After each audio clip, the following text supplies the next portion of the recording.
Many scholarships require that a financial aid application be completed.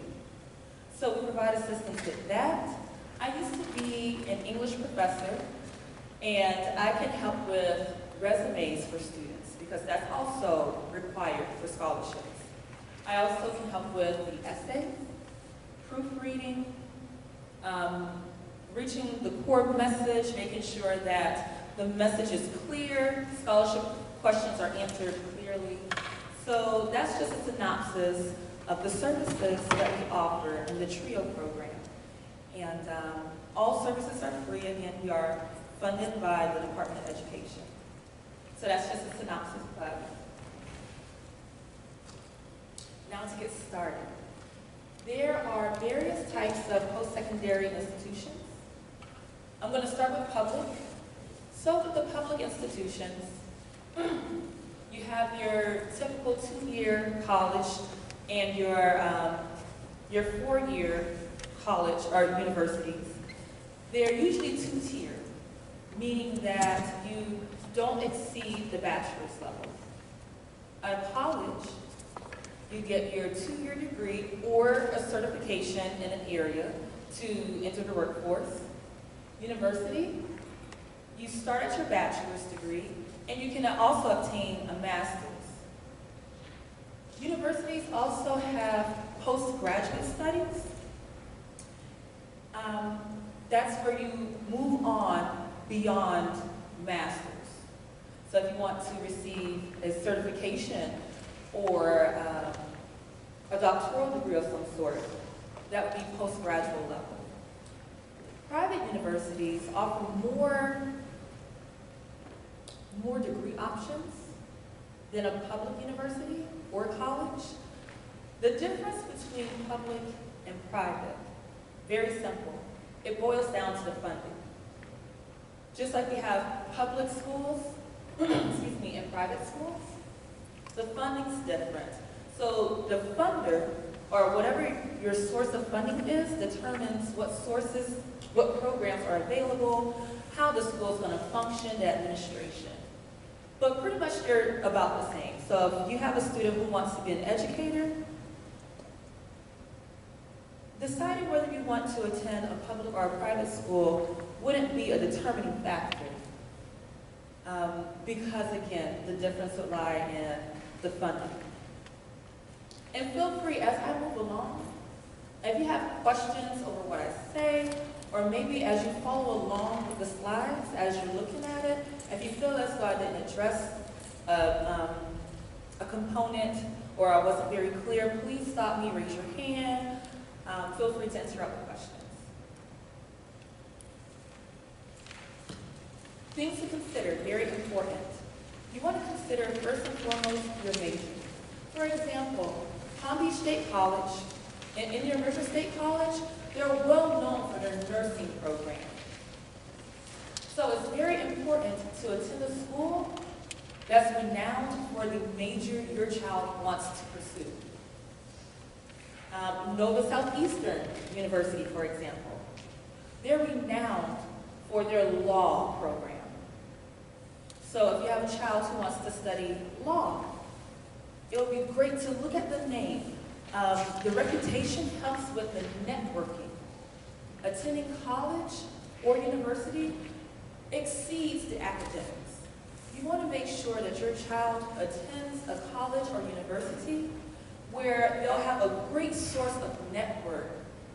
So when they complete the program, they'll be able to network for internships, fellowships, and hopefully work potential. We don't want your child to graduate from college and be an educated, unemployed citizen. That happened to me in 2008. I graduated from college in 2006.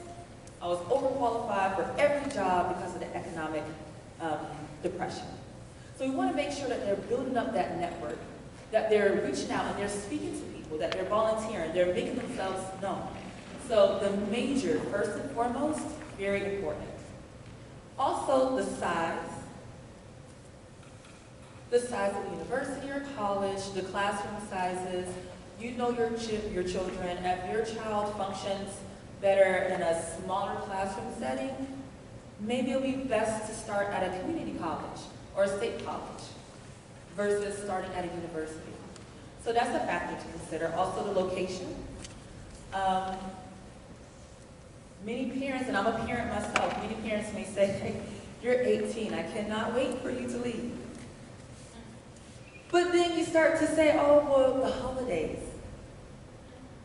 I kind of miss you. I kind of miss telling you to clean your room. It's spotless. I don't know what to do with myself. The location may be too far.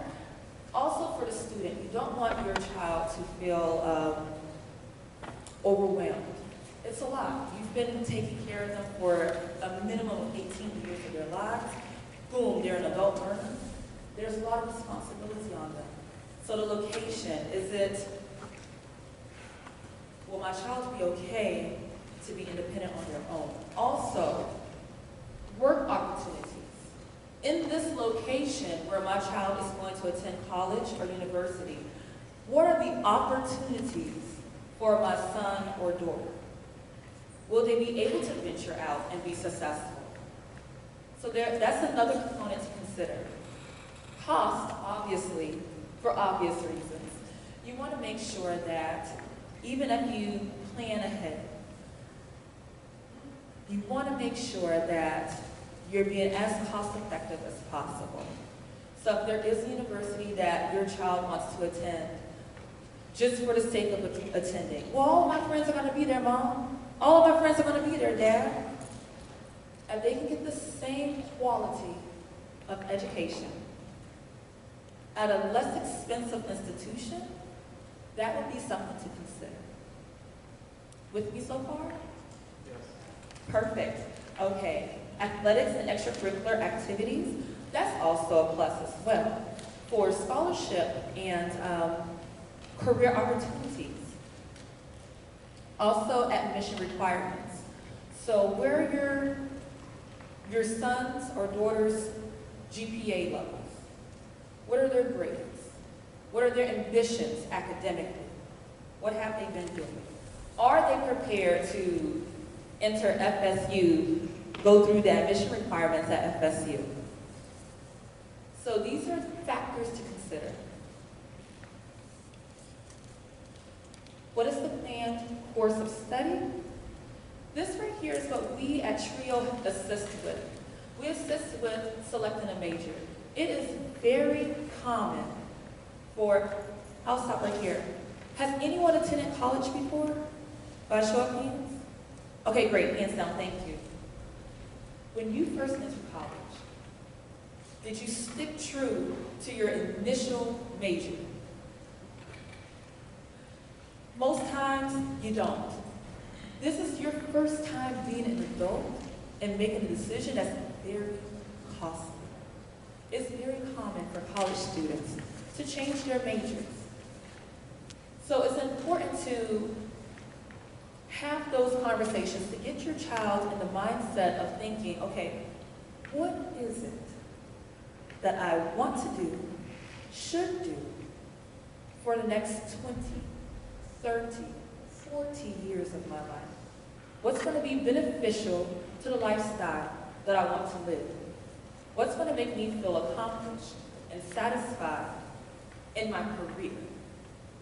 And that's something we've all been there. We've been there when we were young and we knew we had to go to college to make a better life for ourselves.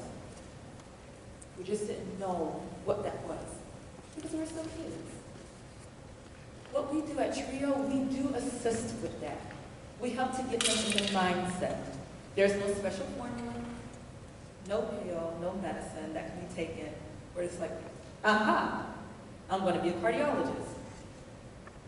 But we do try to get them in the frame of mind. One thing that I do at TRIO, I have them go to salary.com because I have a lot of, I encountered many students who said, I want to be a music producer. Okay, I'm not going to discourage you from doing that. But let's be realistic on the job opportunities. Let's look, which city do you want to be a producer? Oh, I want to go to LA. Let's look into the career opportunities opportunities for that career and how much money you can make. Let's look at the competition. One thing that students do not consider. They didn't have to. They didn't have to pay a mortgage or bills. So having them get into that mindset. What is the competition? And how can you stay fresh in that? And looking at the research. So that's one thing we do at TRIO. We really do a great job in helping them get in the mind frame of selecting a major, which is in conjunction to choosing the college or university they want to attend. Right here are really good websites as well, so feel free to look at these websites. Further slides are going to show images of them. Excuse me. If you want to have that conversation with your child, we have FloridaShines.org, mymajors.com, bigfuturecollegeboard.org, nextstepu.com. This is the website for FloridaShines.org. So you can become well-versed. We all have phones. And now our phones are not connected to cords. Raise your hand if you're, that's what I grew up in. I must look young, but I grew up during an era where the phone was still attached to a wire. Am I the only one? Okay. So I know you have mobile phones. They call them smart.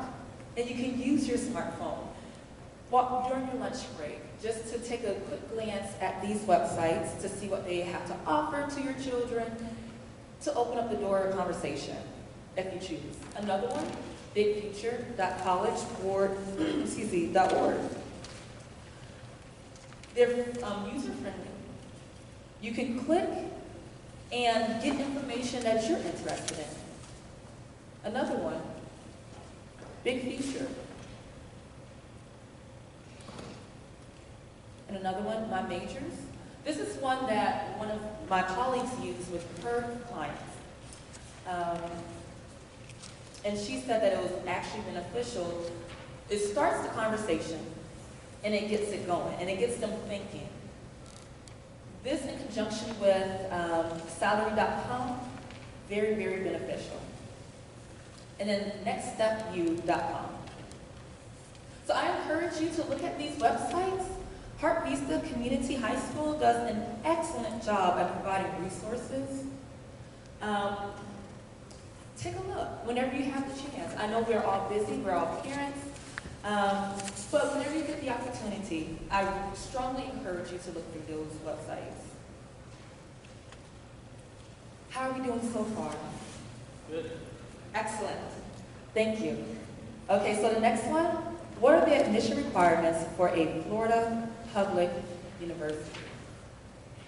So before I continue on, I want to ask, what are your thoughts? What do you think the admission requirements are? Anyone?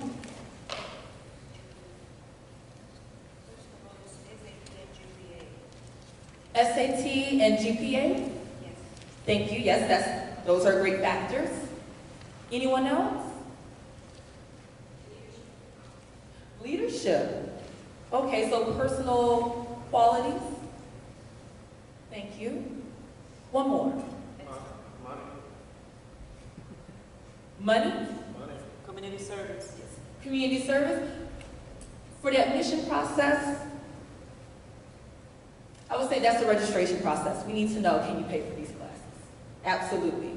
And community service, absolutely. Thank you for chiming in, everyone. So right here,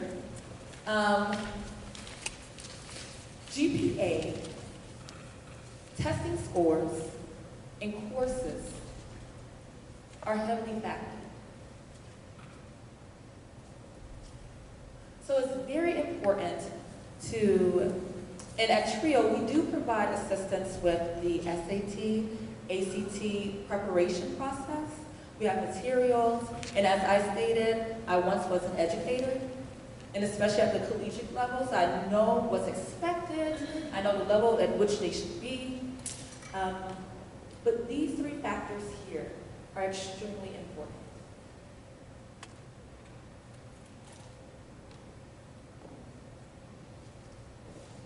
So we have this right here.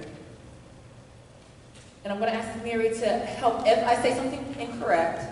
And they also have a copy of that in their packet, that matrix. Perfect. So it's in the back of the presentation, the back of the PowerPoint presentation, you're going to see a copy. There's going to be a couple of copies, like of a SAT, ACT test dates, and one of them is the matrix of the Columbus University. Yes. Thank you. Yeah, I have a question. Okay, thank you. So right here, I'm going to use my alma mater, FAU. I attended FAU and NOVA. Looking at the statistics here, I'll give you time to look through. I know it's probably a bit tiny to look at the screen.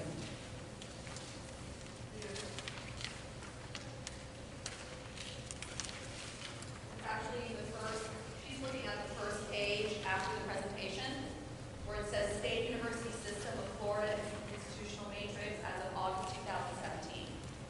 So this is based on last year's senior class and on average, the mid-range of what they had to be accepted into the schools. Thank you. And it's a lot. It's a lot, namely, to get your child to go from a child's mindset to an adult mindset and to be serious about college admissions. Also, to manage the stress levels of testing. Our children have been tested ever since elementary. So managing those stress levels to produce the score needed to get admitted into the college or university in which they want.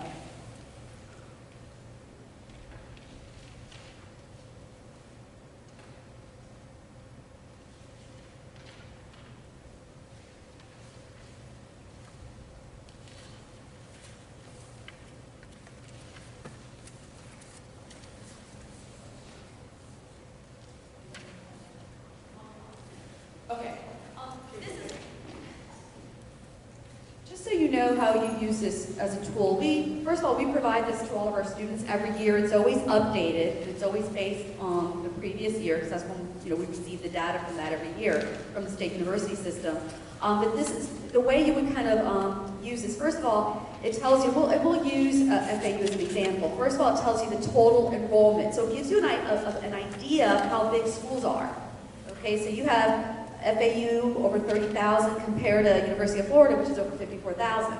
So if you're looking at size as a factor, this is a good, number to see. Okay, good piece of data. We also have the mid-range GPA. Now, that's a recalculated GPA because when your child applies to college, they're going to submit a transcript, which is a final record of all their semester grades.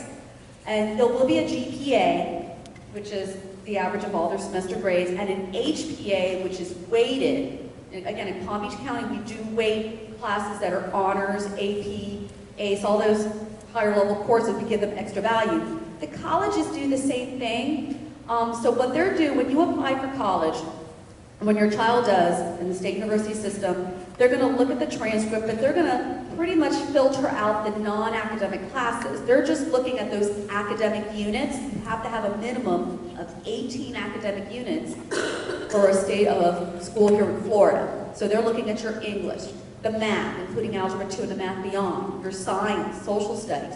2 years of a foreign language are a requirement. So that GPA that you see there, that mid-range, when you're looking at mid-range GPA, that's based on those classes, plus, you know how an A is worth 4 points, 4 quality points, a B is 3 quality points, C is 2 points, and so forth. The colleges are going to add an extra 0.5 if it's an honors class. So if your child got an A in bio honors, that 4 points becomes a 4.5. Let's say your child is taking ACE English language, and they got an A in there.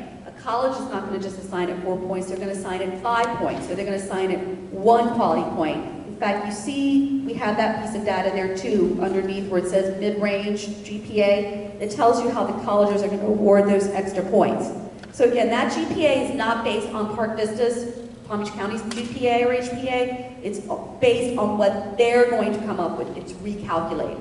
So it gives you that. It gives you the mid-range test scores.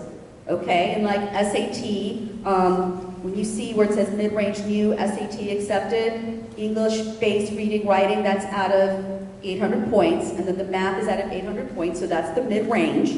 And then you also have ACT. ACT is at a 36. ACT, there's 4 sections. There's an English, reading, math, and science. The highest you can get in each section is a 36. So that's the overall average of those 4 sections, mid-range. So again, it gives a lot of good information on this matrix, just kind of like a go-to. We give this tool to them every year. And it even gives you price of tuition. And what's really important is to look at that 4-year graduation rate. That's important to look at as well. If students are graduating within those 4 years, again, that has a lot to do with preparation that they're receiving here in high school. Statistics will show that more kids will graduate on time if they're very prepared at the high school level, being ready to meet the rigor of the college admissions process, and also, while they're in college, to graduate on time. Yes, Mr. Duvall? That's actually a 6-year graduation. I'm sorry, that's my eyesight. That's So, a 6-year yes. graduation. Okay, for some reason, Legislators this Yes. year wanted the state colleges to report a 4-year graduation rate, and they fought that tooth and nail because they don't want to report a 4-year graduation rate. Look how low the it is 6-year 6-year, you're graduation correct. rate is. And you know what, we always say 6-year, and I thought, oh wow, we have 4-year here, so I'm sorry, yes, that is 6-year. So keep that in mind also, that the more prepared that your child is in high school, the more classes that are there taking. If they're recommended to do college level courses, please make sure your kids do that. As guidance counselors, we are always advocating that they take the most rigorous course load they possibly can, provided they can meet that challenge and they're recommended for it, because that's really what's going to prepare them for college and hopefully graduate on time. So again, this is just a really good tool. Thank you, Mary. Just to piggyback on what she said on the latter end, taking college level courses if possible, or any college preparatory courses. So your APs, dual enrollment courses, I strongly push for dually enrolled courses because they're able to take college courses for free. They are transferable. So they can take their English conversation courses, their literature courses, and that cuts the fee that you will have to be responsible for when they graduate from high school and attend college or university elsewhere. Thank you again, Mary.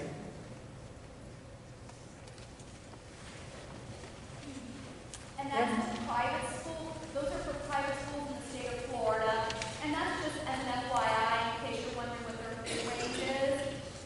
We provide that as well. And any of the colleges you may be interested in outside the state, we know a lot of you your children are interested in schools.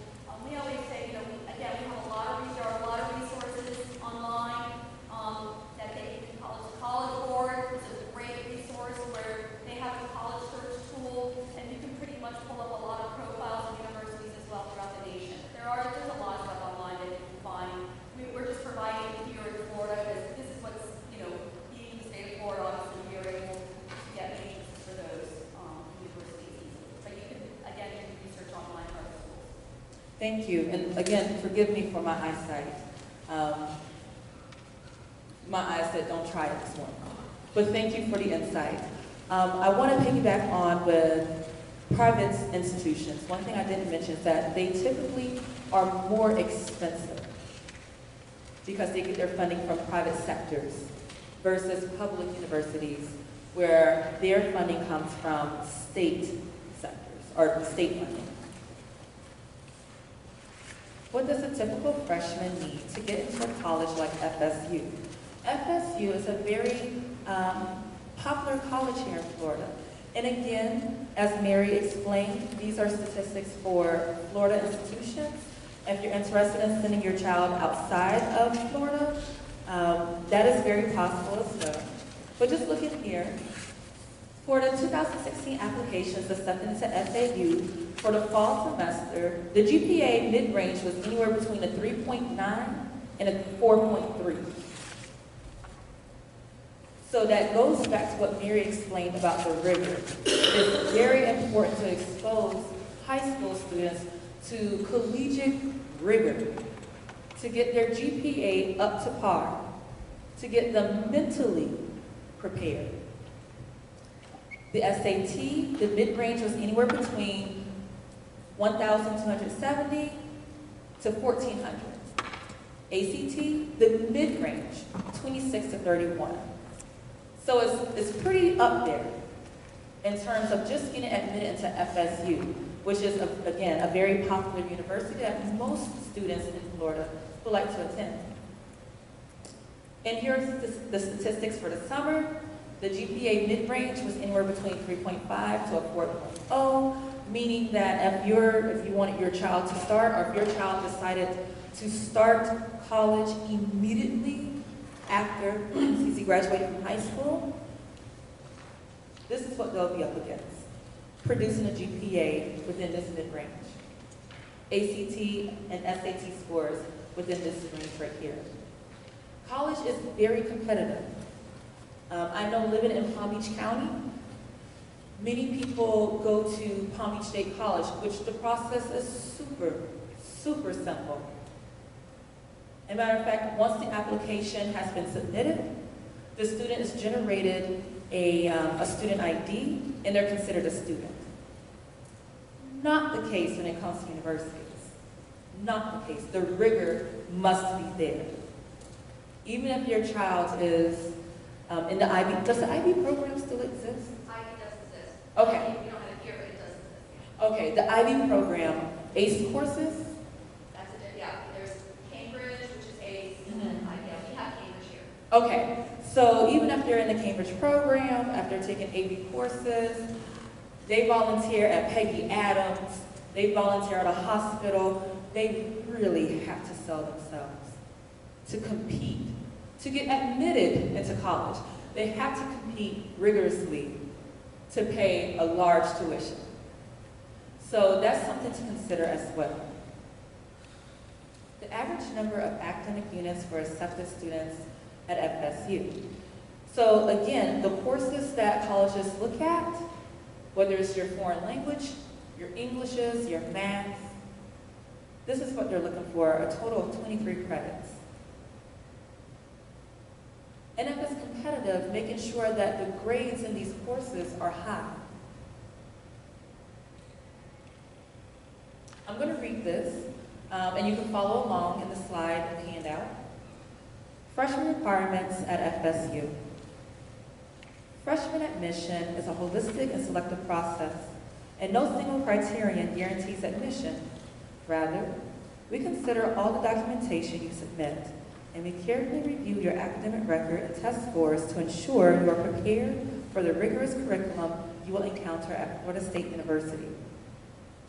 The holistic review process is based on graduating from a regionally accredited high school or the equivalent with specific academic courses, a cumulative grade point average based on these courses, and test scores.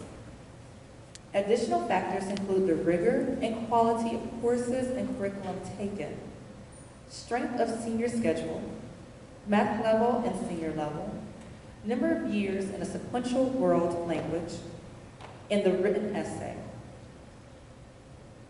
This is a lot. If you can put yourself in your child's shoes, you can kind of feel the pressure and the tension that they're up against. And this is just for Florida State University. So they heavily factor the academic side and the rigor, coupled with the personality side.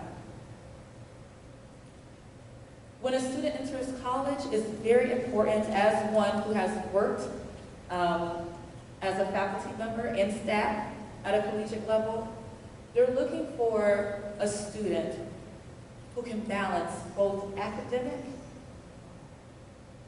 life, stressors of academic life, and personal life.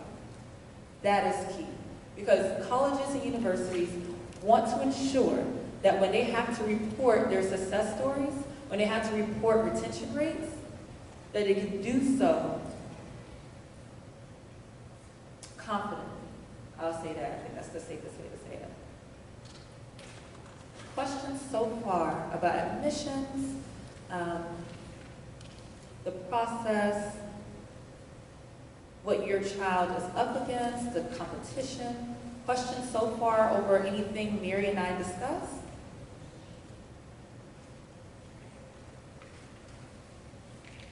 Okay, I'll keep going. General tips for applying to colleges. It's very important not to get stuck on one college or university. As demonstrated, the competition is very fierce when it comes to getting admitted into a college or university. So you don't want to put all of your eggs in one basket. You want to make sure that there's variety. If plan A doesn't work, then we have a plan B. I always recommend universities for sure, especially if the GPA is there, the testing scores are there, the ambition's there, absolutely. As a last resort, I always recommend applying to a state college. Be it Broward Community, they're not community, Broward State College, Palm Beach State College, Indian River State College, as a backup. Many universities, which has happened, I visit high schools and I had a few students at John I. Leonard who were very heartbroken. They said, well, Ms. Cassandra, I really wanted to get into FAMU, but I didn't get in. And now I don't know what to do. And I don't want to stay home. I really want to go out. So it's very important, as here, presented on the, as one of the first factors, reach out to multiple schools. Consider multiple schools. Visit them. Do college tours if possible.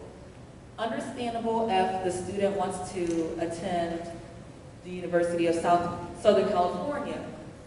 It'll be difficult to arrange a college tour, but go on the campus, ask questions, speak with the advisors on campus. Not only you as the parent, but allow your child to step up and ask those questions, to take the initiative. Organize. So I'm going to read this portion here. Organize your application materials. Investigate the application requirements of the colleges you are considering as soon as possible. Keep a list of your schools and what you have to send to them so you don't miss any deadlines. This is very key. I've had this conversation with many guidance counselors throughout the high schools that I visit. Students are asking questions now, just before graduation. Parents are asking questions now, and it's not a blame factor. Life gets busy, and this is a very overwhelming subject, especially if you've been out of school for 5 years. Especially for a student where this is new to them, and they don't know. Usually the unknown produces fear, and it's very rare that people face their fears, so they postpone. Stay organized, no matter where you are in the game. Whether you're early or late, remain organized. Get the information, jot it down, and keep track of it. For example, if you say, you know what, I visited, throw a university out there. Harvard, wow, that was, I asked, I did. Okay.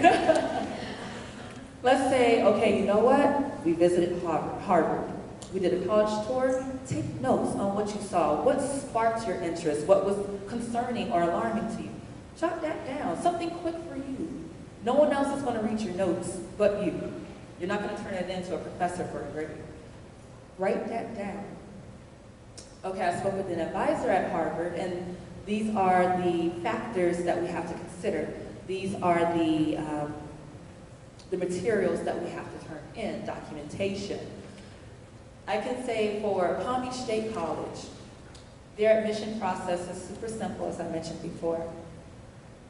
But there's pieces of information that's needed. For example, establishing residency. You don't want your child to pay out-of-state fees if they're attending a college or university in the state in which they live. So producing something as simple as the driver's license of the parent or vehicle registration. Did I hear something in the audience? Oh, I thought I heard something. Stop me at any time. Something as simple as that, making sure that you're organized and you're saying to yourself, I visited admissions at this date, this time, on this date, this time, and I spoke with Susan. Jotting that down and remaining organized, I promise you, it's going to do wonders, and it's going to alleviate a lot of the stress of getting your child admitted into a college or university. Make copies of everything. You love your children, I love your children, but please do not rely heavily on them doing it. You will be very disappointed. Make copies of everything. I am getting my students in the habit of doing that. For example, Miss, because I have no name. Miss, you know that resume you helped me with the scholarship? Do you have a copy of it? And I told them, well, I don't have a copy. I do. I told them, I don't have a copy. Well, what happened to you taking responsibility? Oh, no, Miss, I wanted to fill it. And then at the end, I do tell them that I do have a copy. But please make sure that you follow up behind your children. Make copies of everything. Even if it seems frivolous, still, make a copy. Take a picture, snap a picture if a copier isn't around. Start early. This gives you the time for several things. It gives you the time to ask questions. It gives you the time to engage. It gives you time to deal with your feelings of overwhelm. Putting it down, and then coming back, revisiting that, whether it's college admissions, FAFSA, or whatever the case may be. But it's always best to start early. With me so far? Any questions? Yes, ma'am.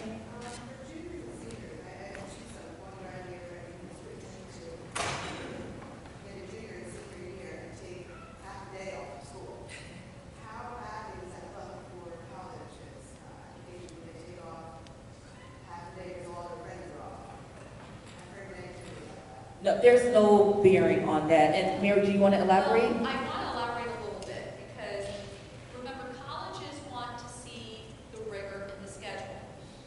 We always advise here at Park Vista that students should have at least 5 academics a year. The more academic rigor you have on your schedule, the better you're going to look for a college admissions committee. If you're taking half the day off, and again, we don't know what type of classes, especially if they're filled with electives, non-academic electives, and so forth. Because kids are always looking at that mighty GPA. They think, well, I'm going to take more PE or art or whatever, so I'm good at that, and that's going to raise my GPA. Well, it may raise your Park Vista School District GPA, but the colleges are not going to look at those courses. They want to make sure you're taking those at least a minimum of 5 academic units. I mean, that's what we advise. The more, the better, obviously. I mean, the more it's going to make you feel competitive. Okay, so that as a school guidance team, or a school council team, that's what we advise and what we recommend. Thank you, Mary. I didn't consider that because with my mindset, I was thinking with that extra time, we can get them out there in the community. So colleges can see that they are productive citizens. They volunteer at shelters. They help with tutoring at the library. And that's something that we do at TRIO. So we're constantly getting them busy. For example, the internship. So there is an internship, the deadline already surpassed. It was April 30th, if I remember correctly. It was an IT internship paid for high school seniors over the summer. So getting them into that. Something where colleges can say, hey, you know what, they did have time off on their academics. They have the GPA, the SAT scores, but this is how they use their time. So thank you for mentioning that as well, Mary. That's fine. There are kids who may have a full load of academics and may have like a 7th off and doing something like that. That's fine, but just, look at it the whole big picture and just be careful with that, yeah. Thank you. More questions? That was a really good question, Mom. More questions? Concerns? Yes. How do universities consider students that are working too throughout their high school career? That way, heavily more so than volunteer hours, or do you see students that can balance it all? Yes. So whether the experience that they've accumulated is paid or unpaid, that doesn't have bearing.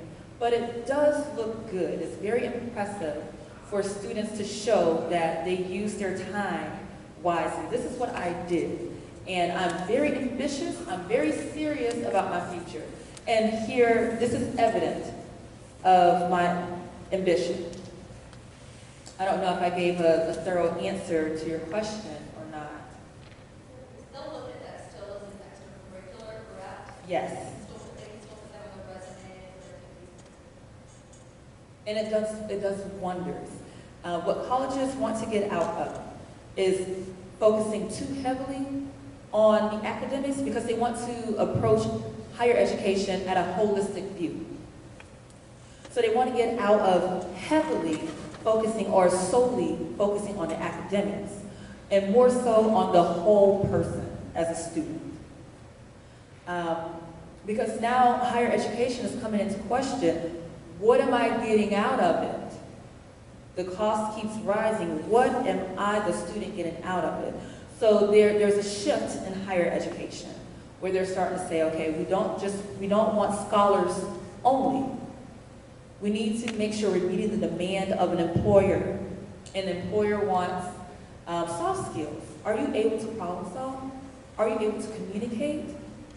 So these are recent conversations that are happening in higher education. So that is taken into consideration, whether they're working or volunteering. Again, the experience, whether it's paid or unpaid, has no bearing. As long as they're showing that they're active in the community, active in achieving their goals. Great question. More questions? Feel free to stop me as I move along. How many schools to apply to? It's a great idea to apply to 3 to 6 colleges or universities. Again, that goes back to what I mentioned previously on not putting all your eggs in one basket. You want to make sure that your child can attend college. You want to increase the opportunities of your child attending college as much as possible. And that's done by applying to a minimum of 3 colleges or universities. I'm going to read this here, REACH. A student's top choice schools, dream schools. Your academic credentials fall below the school's range for the average freshman. These are long shots. That's what. So understanding where your child is, which goes to the next one. Being realistic. If you know that your child, say this in a loving way to parents, since I'm a parent, I'm going to have to hear it very soon. If you know your child just isn't up to par academically, maybe an Ivy League school is a reach. Doesn't mean that it's impossible, but maybe the start should not be an Ivy League school. With me so far? Be realistic. We don't want our children to be set up for failure. We don't want them to have the bar too high where they can't accomplish and then they end up dropping out. So making sure that you don't reach. We all have dreams and we don't want to shatter those dreams. We just have to be realistic along the process. Being realistic and for safety, schools that have most of the features a student desires and at which the probability of admission is highly likely to certain when compared to the previous year's freshman's class.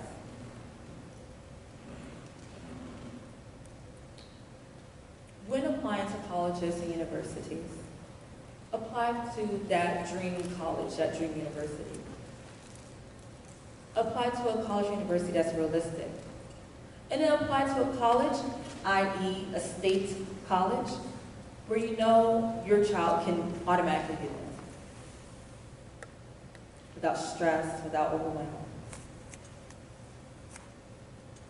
As long as your child is in higher education, for example, if your child wants to attend UM, which is a really good school and they have a great medical program, let's say that your child wants to be a surgeon. Maybe the start wouldn't be UM for them, and it could be. I don't want to sound like Debbie Downer, but being realistic, let's say if they have to start at Palm Beach State just to get the feel of college life. It probably doesn't have to do so much with the academics, but just the fact of now I have all this responsibility and freedom. I don't have to wake up at 6 o'clock in the morning to attend classes at 7. I can choose my schedule wisely. But having that freedom, getting used to that, and not forgetting the freedom accompanies responsibility. So maybe Broward State College would be a great start for your child to get those skills under their belt. Okay, I am responsible, I can manage work life and college life along with my personal life. But these are things to consider when applying to colleges. Minimum of 3. Apply to one that's the dream, one that's realistic, and one where if all else fails, they can gain admission, they can still get into the collegiate process and then transfer. How do I find the right school? Visit the college or the university. Visit the campus. Ask questions. Many colleges and universities offer free college tours. Schedule one. Speak with the advisors there. Speak with the staff members there. I recommend that you formulate a series of questions prior to the college tour. And then if you have more questions as you go along the tour, ask those questions as well. There's virtual tours. I know, for example, Nova Southeastern University offers virtual tours. District and local college fairs. FAU is really good at having college fairs. So they'll have a series of colleges and universities come to their campus on certain days and distribute information. They'll have a booth there for parents and or students. And it's more of an informational session. Many colleges and universities offer informational sessions. I also recommend, along with attending what's here, that you also attend informational sessions for the department in which your child wants to enroll in. So let's say, for example, at FAU, there's the Charles Smith's Department of Science, I believe it's called. And there's different degree programs offered there, anywhere from psychology to biology. Schedule an appointment to meet with them. Because the college may be good, but the program that they have to offer may not be what your child is looking for. They offer informational sessions. So there's orientation or there's college tours for the campus themselves. And then there's for the department. So at Nova, they're the Shepherd, I think it's called the Shepherd Board of Law. Take a visit. Speak with the department chair there so you can kind of gauge if that school is right for your child or not.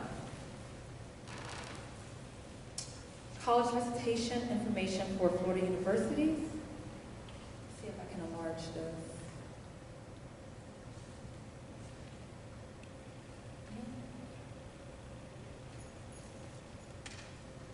Well, in a nutshell, you want to ask, what are the college tours offered?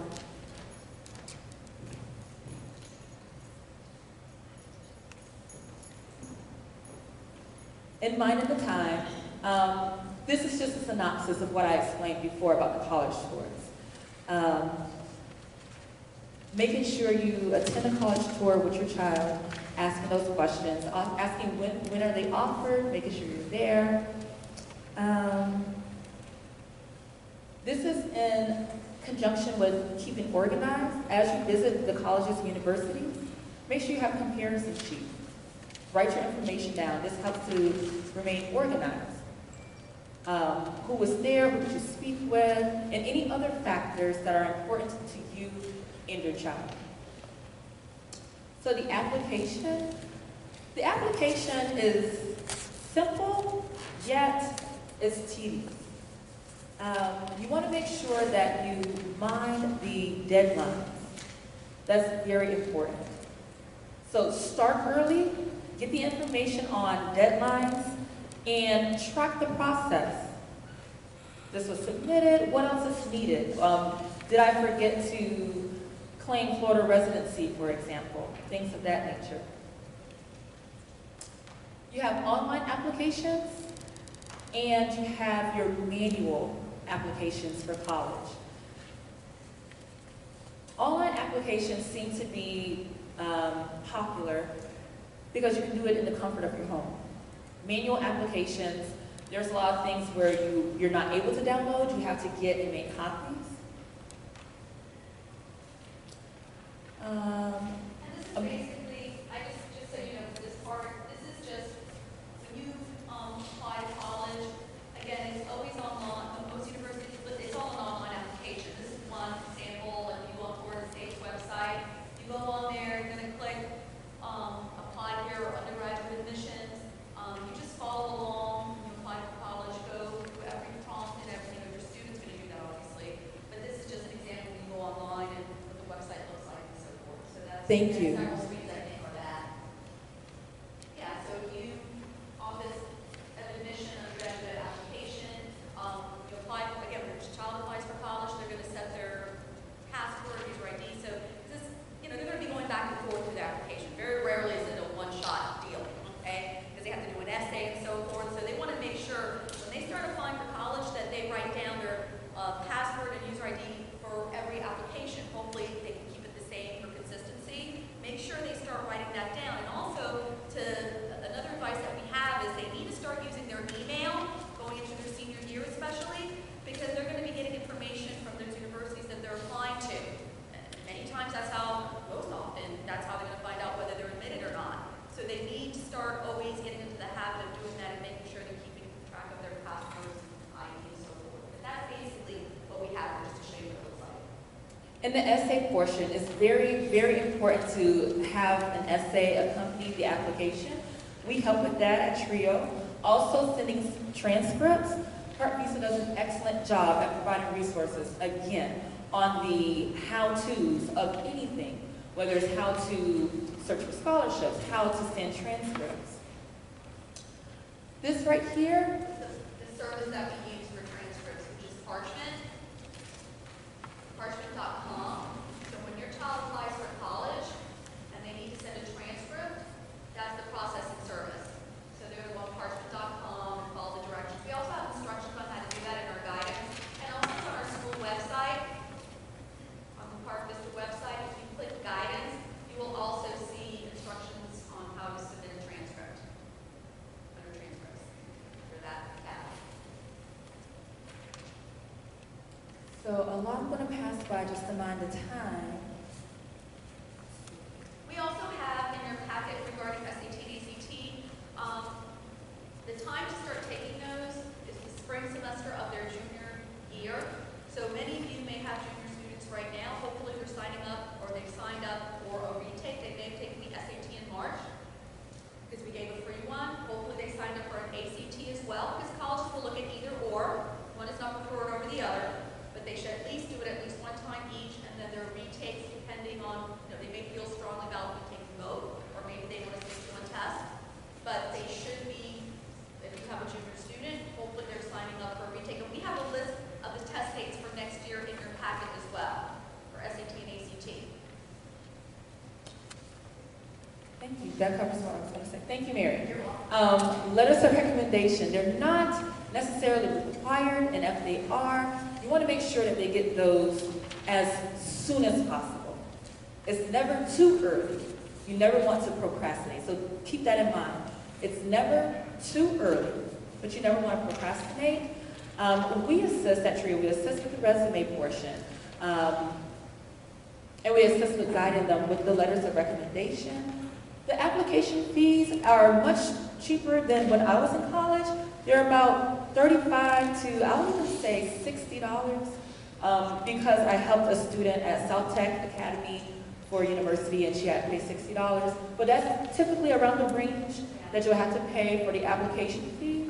So again, you want to make sure that you're not just applying to one college or university for that reason. This right here, I'm going to bypass only because of the time. Yeah, the next slide, you have your presentation, like UF is on, some universities are on a system called Coalition, that's how you're, when they go on the website,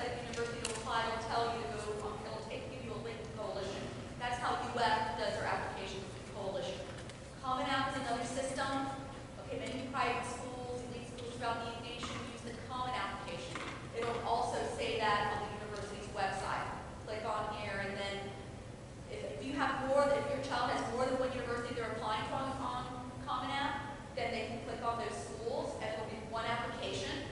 It may differ from school to school. They may have to do an extra short answer questions on Common App depending on the school, but it'll tell them that on Common App. But pretty much it's one application if more than one university is on the Common App for that. Coalition is the same as well. Those are just different types of application systems.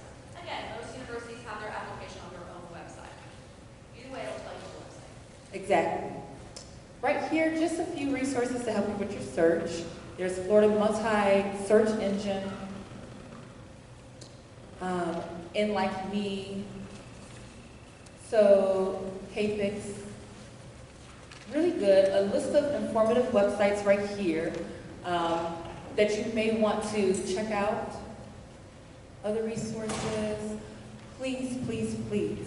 I'll allow this to be the last slide because of the time, and I do apologize. Please check your school's website. Out of all the high schools I visit, and I'm not just saying this to be kind, out of all the high schools I visit, Park Vista does a thorough job in keeping you informed, making sure that the information is up to date, and making sure that it's beneficial information. And it's not just information to pass the time, but it's very beneficial. So Park Vista's website, pvchs.com, I highly recommend that you visit that website. Are there any questions over what was discussed? Anything we went over? Yes, please.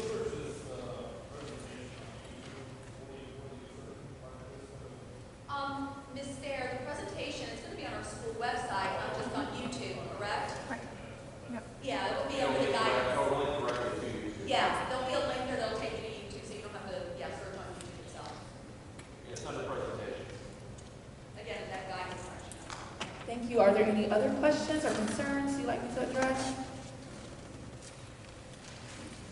Well, I appreciate you taking the time to attend this presentation. Hopefully it was informative. Any questions, feel free to contact me at Trio EOC. I will give my contact information to Mary to distribute to you. Thank you.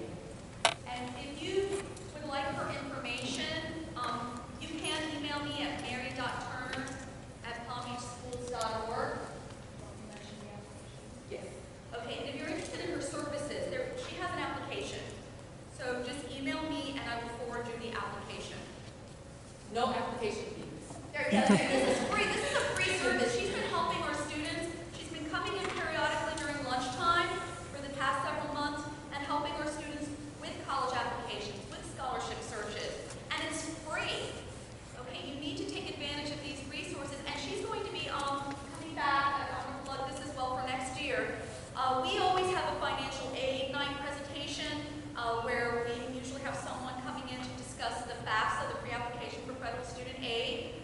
This is going to be for senior parents, so again, if you have a rising senior right now, this may be for you. We're going to have the presentation in September, and she's going to go over a review about FAFSA, scholarships, and so forth, and then she will be coming back to do 2 labs. So if you need help with your FAFSA, if you need help, and sometimes you do, it can be a little bit dicey sometimes doing the FAFSA application, she will be here one day in the morning at 8 a.m., and then she'll do a nighttime one at 6 p.m. Those dates will be in October. Please make sure you're on our guidance remind, because then you will be reminded of this. We will be coming out with this in the fall. Again, if you're not on remind, all you have to do is text at PD Guidance to 81010, and then you're automatically on remind. Please make sure you're on that though, and that way you'll find out all about these future dates coming up. So the application is Yes. It gives me permission, To give her and permission, it also yes. lets the Department of Education know that we're using their funds appropriately. And how long is the conference you spend, 1 or 2 hours with that? It depends on the services that are needed. So if it's just one service, it's usually 15 to 25 minutes. Oh, okay. But if they need help with selecting a major, it depends on the services that they need.